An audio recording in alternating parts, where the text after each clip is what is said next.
tawag dito, ang mga commanders natin, Filipino Guerrilla Forces, supporters, members, at saka mga affiliate groups, no?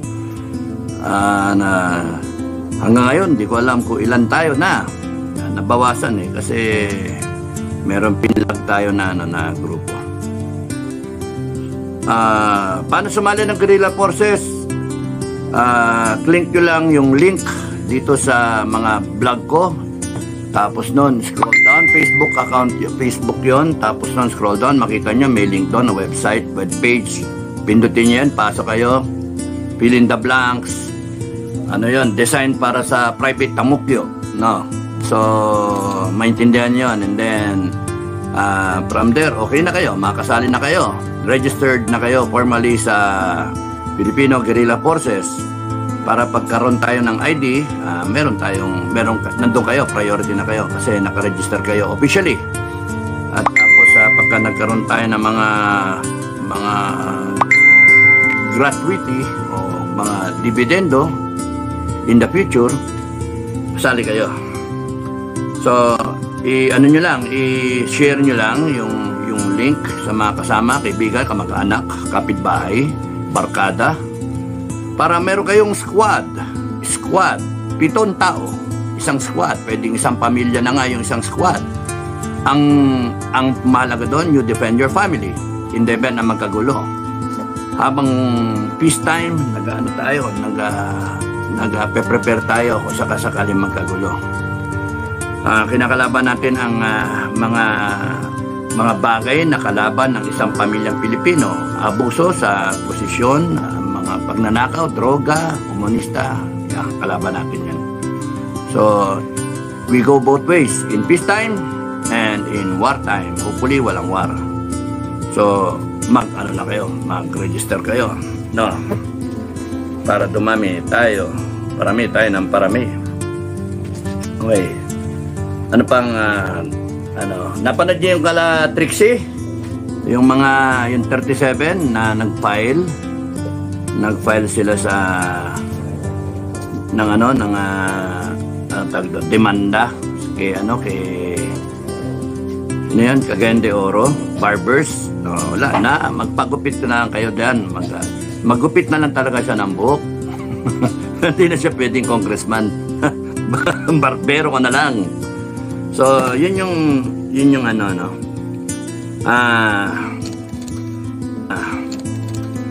many of us, many Filipinos still believe na masasalba pa yung sitwasyon natin ngayon. Kaya doon sila tumatawid, doon sila tumutungo sa legal na pamamaraan by filing cases sa Supreme Court. Okay naman yung Supreme Court kasi kakampi ng taong bayan. Kita naman yung mga pitik ng Supreme Court So, kakampi ng taong bayan. Now, some Filipinos naman believe na kahit mag-file sa Supreme Court, hindi na babago yung sistema. No? Nandun pa rin Kahit tanggalin mo isang Ace Barbers, tanggalin mo ang isang Abante, ang isang Paduano, ang isang Romualdez, tanggalin mo lahat yan. Tanggalin mo ang isang BBM, lahat ng abuso for that matter, tanggalin mo ang isang Torre, hindi magbabago yung sistema kasi ayun pa rin yung sistema, no? So in the future, come to think of it, ganun pa rin ang mangyayari. Lilipas tayo na hindi natin nalutas ang problema ng Pilipinas. So magsasalin lahi, mamanayin ng Pilipinas ng mga anak natin, mga apo natin sa tuhod. Ganun pa rin. Babalik yan, like a virus, it will spring back, bacteria, it will spring back na more powerful, nag-mutate, no? At yung remedy mo ngayon na injection na legal remedy, hindi sasapat kasi eventually they will know kung ano yung naging mistake nila and then they will come out na more prepared. Kung titignan niyo yung Marcos regime ngayon, alam nila halos yung ginagawa nila eh. Planado. From the time na kumandidato siya na nininlang ang Sara Duterte at mga taong bayan para makuha yung boto. Nung pagkaupo niya, pagsumpa niya sa pagka-presidente at pinainan ang Sara Duterte ng 125 million. Planado lahat. Hanggang yung PI na yan, na kunwari siya yung mabait, and then iba yung ginagawa. Talagang panloloko eh. Kasi nagsasalita siyang ganyan na si Marcos nagsasalita ng ganon. Tapos nun, ang tao, wow, sampang-samba si Marcos. Pero kung titignan niyo, ginagamit niya yung playbook ng tatay niya eh. Pero much improved yung version. Kasi alam niya yung pagkakamali nung panahon ng tatay niya. Alam niya na yung military ang naging mitya noon. Yung Defense Secretary, sila Enrile, ang naging mitya. Sila Ramos at saka sila Honasan, yung RAM. Ang siyang nagsimula noon ng mutiny, kudeta, kudeta na bumaklas away from the armed forces. Ni Ber, kontrolado nila. Kita mo yung decree ng control. Kinreate yung mga RUC noon, Regional Unified Command. It's an armed forces within an armed forces. No? Yung buong armed forces, nandyan yung Army, Navy, Air Force, at PC, Philippine Constabulary. Within the PC, minamatch niya yung Army, yung strength ng Army para counter force lagi. Na nandun yung kanyang si Fidel Ramos, pinsan, no? So, minamatch lagi. Kung 80 yung Army, 80 yung PC. And, hinati pa. Kung merong buong armed forces na ganyan, ginawang RUC 1, 2, 3, 4, 5, headed by generals na trusted nila. Isa Regional Unified Command na kontrolado nila na branch, no? Army, Navy, Air Force, which is now, yun yung mga area command ngayon. So, ngayon, nakita nila yung pagkakamali nila noon, pumaklas yung armed forces. So ngayon, binusog nila, binubusog nila, kontrolado nila. That's why hindi bumabaklas yung armed forces, tapos bumbo yung armed forces ngayon.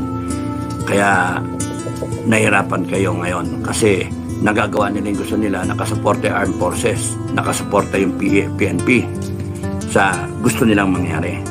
Mantalang yung AFP at PNP, sinasabi, we are professionals, we are apolitical, we will uphold the Constitution. So, yun yung Tapos yung mga pagkakamali nila noon, tinutuwid nila, parang parang ambay, tinutuwid nila. Ibig ko sabihin, gumagamit sila ng mga paraan para hindi matakpan yung butas ba? Para matakpan yung mga butas. Kaya yun yung magaling yung magaling tong Bongbong. Magaling siya sa kalokohan. Alam niyang mali, pero ginagawa nila. Planado lahat ito, planado. Hanggang sa EPC Inday Sara, tapos nun, ewan ko kung gigibuhay siya, papa-impeach siya para bye-bye, tipad na siya, meron na silang pera na nakulimbat, nakabuot na, happily ever after. And then si Tamba, pero come to think of it, papayag ba siya na bitawan na lang niya basta-basta yan na sira ang pangalan ng Marcos? Sa kanya, baliwala yung pangalan ng Marcos eh. Baka ganun ang dating, no? Hindi malalaman natin kung how it will unfold, how it will end. Kasi sa ngayon, yung so-called na Duterte camp or yung opposition camp,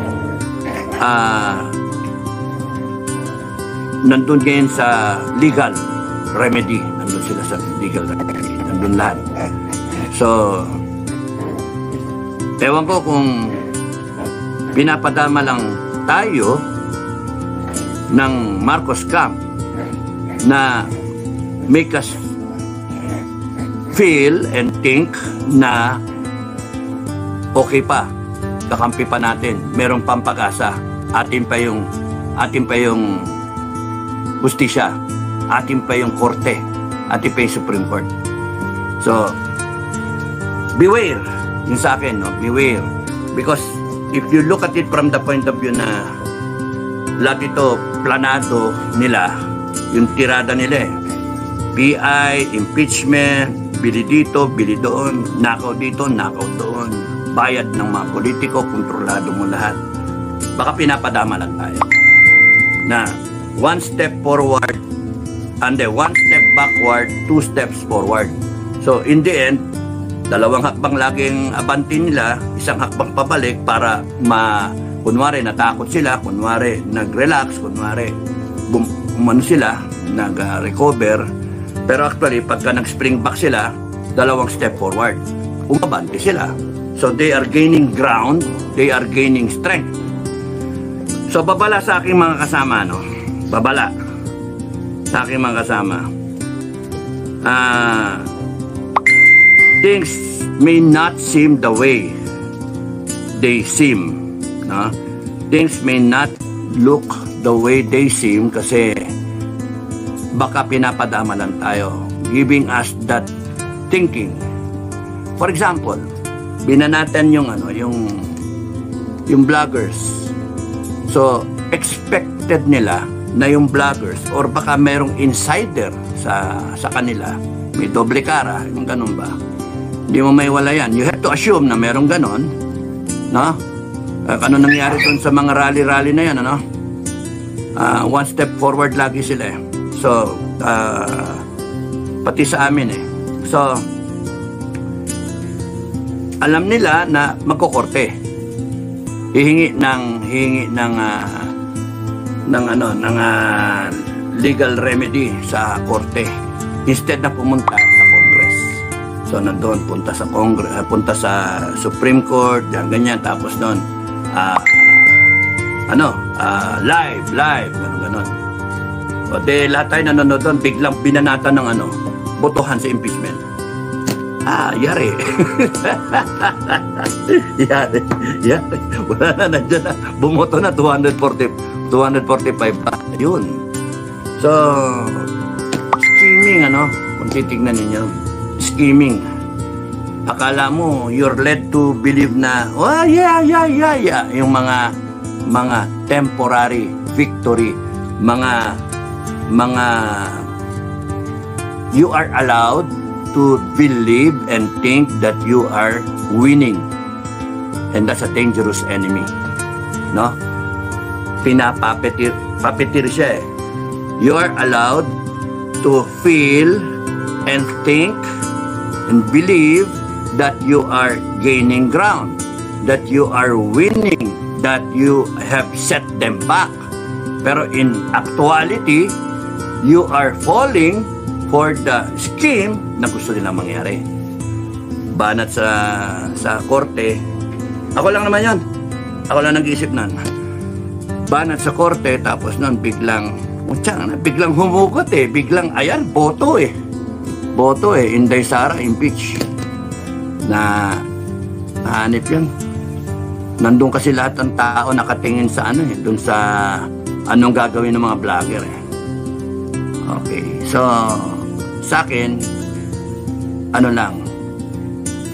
proceed with caution because you have a very dangerous enemy. Yun yung you have a very dangerous enemy, but I am more dangerous. Binuhat yung sarili ba ko, no? I am more dangerous. Ranger ini. Anak ng toko kayo. Ang tagal naman DOJ, na kayo. Hanapan nyo na ng probable cause. Banatan nyo na ng probable cause para bigyan ako ng irapol na sa korte. Banatan nyo na ng warrant of arrest ako para yun ay hudyat namin. Tagal eh. Marami na nainip eh sa hudyat. Yun na lang ang hudyat. Pagka lumitaw yung warrant na yan, saan ka nakakita crime na yung magsalita, malan ng lintik na yan, Binaboy talaga yung constitution natin eh, ng mga animal na to. And now I wish na umikot ang gulong because power is not forever. Only God is forever. Even the universe is not forever. And I do wish that one day you will find yourselves all under arrest. No? Kayong mga walang niya kayo. And all on death row. Kasi galit ng tao, maglagay ng death penalty, no? Oh, so, habang nag-ano tayo, mas naintindahan, habang hihintay tayo ng hudyat. Ang hudyat natin, DOJ. Ang hudyat, DOJ. Hindi na ako magpapiansa. Never mind ako magpiansa. Para may option ako, dalawa option ko. Magpakulong ako, sisikat pa ako nun eh. Tapos problema nyo ako, pagka nagpakulong ako, saan nyo ako ilalagay? Na? Ay may attorney naman ako na magpetisyon kung illegal yung gagawin ninyo eh. So, mentras na may mileage yan, mas tumitindi yung ng taong bayan, yung galit pa sa ginagawa nyo. De, okay lang sa akin, ako tatawa-tawa lang ako nun. Tapos isa naman is tatayo na ako and then sasabihin ko lahat na nararamdaman ko sa gobyernong to. Tatayo na ako at gigisingin ko na lahat ng taong bayan. Sumama sa akin yung gustong sumama. Na tapusin na natin. Kasi hindi pwede. Yun yung isa pang gusto ko sabihin nung iniisip ko kanina. There are two school of thoughts, no? One is the peaceful legalistic mind. Meron kang reklamo, pare-parehas natin na ano yung nararamdaman yung problema. Sinabi lang beses sinasabi yan droga, mismanagement, komunista sa gobyerno, plunder, abuse of power, yung TRICO, yung Quadcom na yan, yung kongreso na yan, sobra. Wala nangyari. Ano ba? Magtatatlong taon na, ano pa? May nagigibang tulay, may sobra-sobrang pera na hindi mo malaman saan na napunta. And here we are, griping. One school of thought would like to go the way of a peaceful transition, the legal way. Okay, legal way, daanin natin sa batas.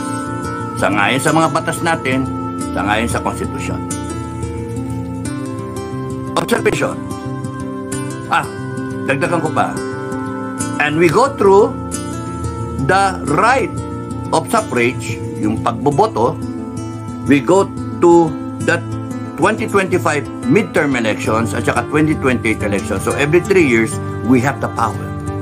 We have the power na to cast again our ballots, mamimili ulit tayo.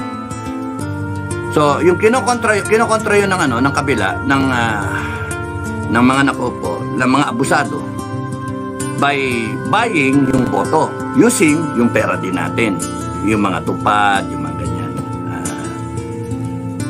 Kaya if you go to that school of thought na the peaceful legal transition,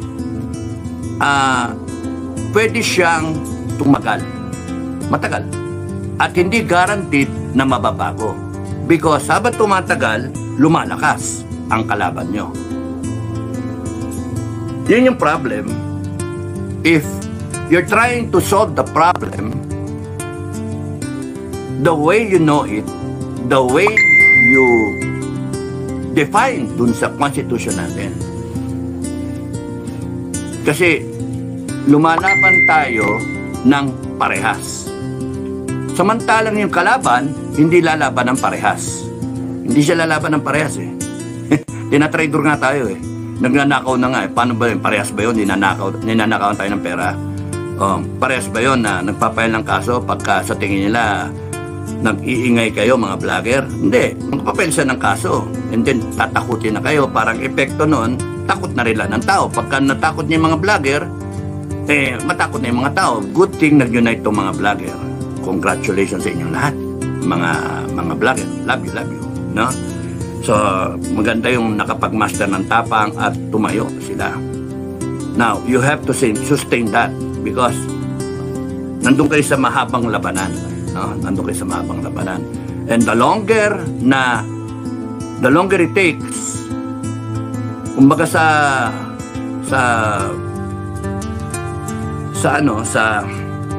napamagandang kumbaga sa pakonti-konti na patak ng tubig, balang araw, nauhukay yung semento. Kahit anong tibay na semento, nabubutas. Patak lang ng patak yung tubig. Or yung pyramid na ginawa na pagka-ganda-ganda, pagka-tibay-tibay, yung sandblasting ng buhangin na ano rin, na de-deface yung pyramid. So, all it takes is time na lumakas itong kalaban. Lumakas itong rehimen na to na patuloy na ini-empower niya sarili niya. Kita mo nga yung nagsita nga si Attorney Harold Respicio sinita lang niya yung actually nag-i-inform lang yung tao sinabi niya na may butas itong proseso ng COMELEC and then COMELEC answers by making demanda. Pinaaresto yung tao. Ano ba yun? Kaya nga ang magiging thinking dyan ng mga gobyerno, no? COMELEC, ang magiging thinking ng tao dyan, dalagang dadayain ninyo yung eleksyon.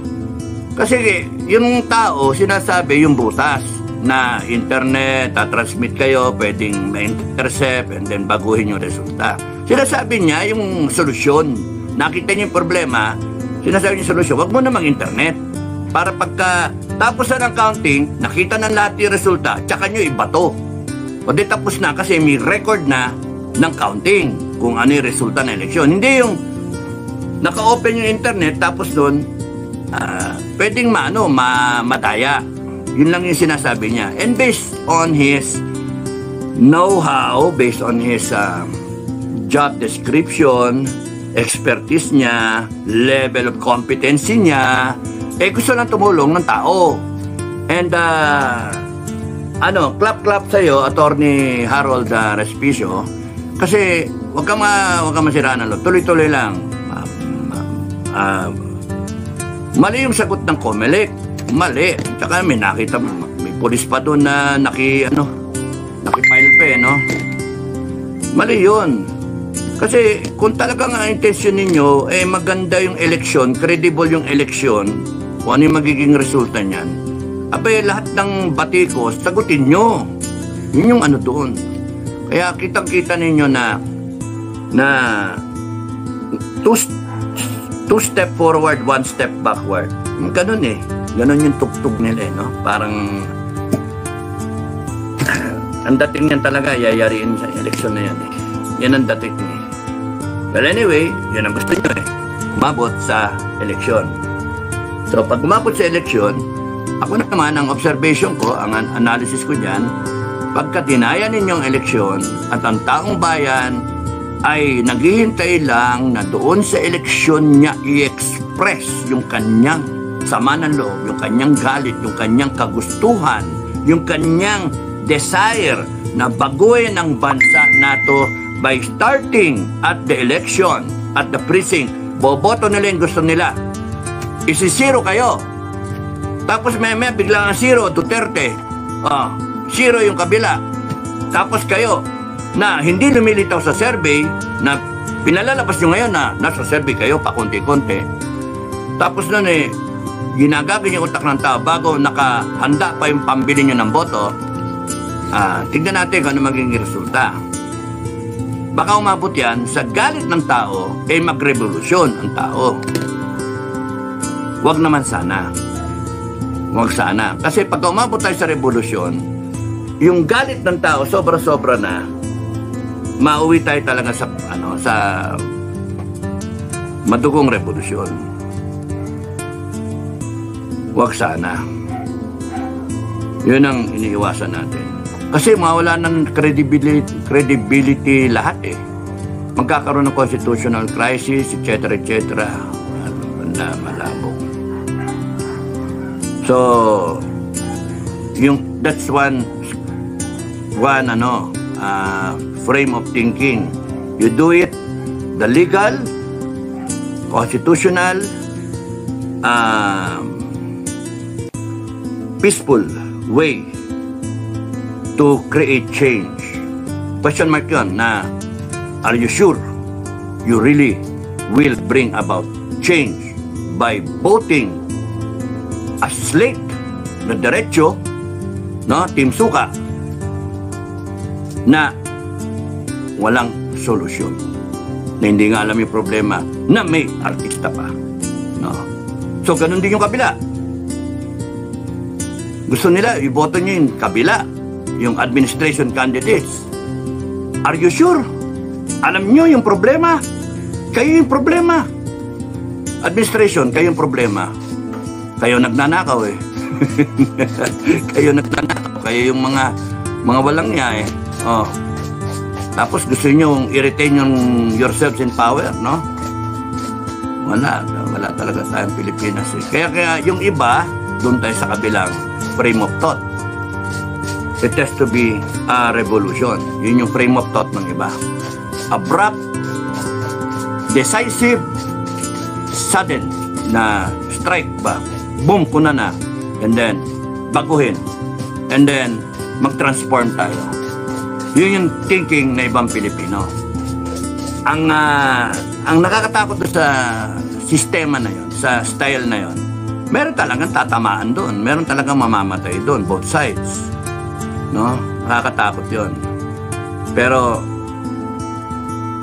question, how sure are you na there will be change?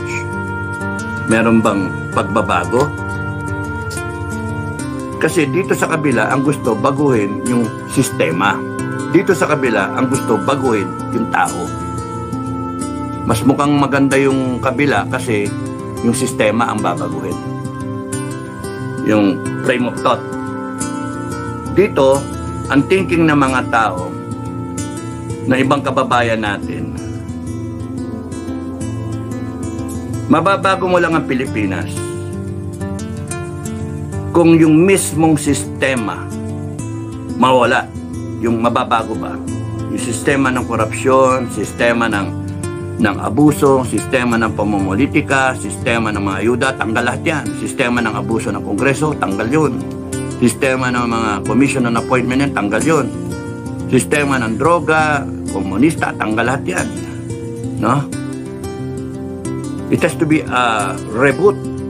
A whole of nation approach, nire-reboot mo lahat, and then, boom!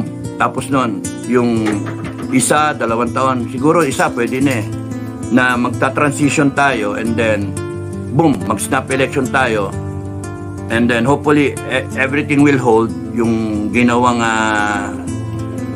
pagbabago, yun na. And then, ang key pillar doon is death penalty. Isa yun. The Council of Elders, isa yun. Hindi ko na-discuss iba. Baka magkaroon na idea yung yung mga tumatakbo, i-rehash nila magkaloko-loko lalo. Kokopya niya idea pero hindi naman naintindihan. So yun yung compared dito sa kabila, palitan mo yung nagmamando, nandun pa rin yung problema. Nandun pa rin yung problema. Saan kayo? Anong school of thought? 1 or 2? Yung 1, palit lang tao. Ganun pa rin. Yung iba, hanggang sa mamatay, hindi alam kung ano yung problema. Palit lang tayo ng tao, tapos nun, ganun pa rin. Sila naman ang magnanakaw. O di, problema, iyak pa rin ang Pilipino. Yung kabila, baguhin na natin. Tapusin na natin to. umabante na tayo papuntang respectable na bansa na gagalangin ang Pilipinas, gagalangin ang Pilipino, na natikman natin ng kahit 6 na taon lang sa panahon ni Duterte, PRRD, na nakataas na yung Pilipino sa ibang bansa. Na pinapantay si Digong sa matitindi na mga pinuno. US, Russia, China, di ba? Sa Indonesia, Japan, nakakasabay ang Pilipinas. Taas no. Ngayon, yuko. Baka makita may pulbos no? Yun. Yuko ngayon na saka nakakita inauguration ng president ng US, hindi inimbita ang presidente ng Pilipinas na 100 years mo ng alay. Hanep, no? And then, iwas puso itong administration, nakakahiya kayo. Talaga namang obvious nakakahiya kayo. Hindi kayo inimbita ng US, kakaya. Anong antas ang Pilipinas? Nakakahiya tayo. To the point na halos you are demanding na imbitahin kayo. Nakakahiya kayo.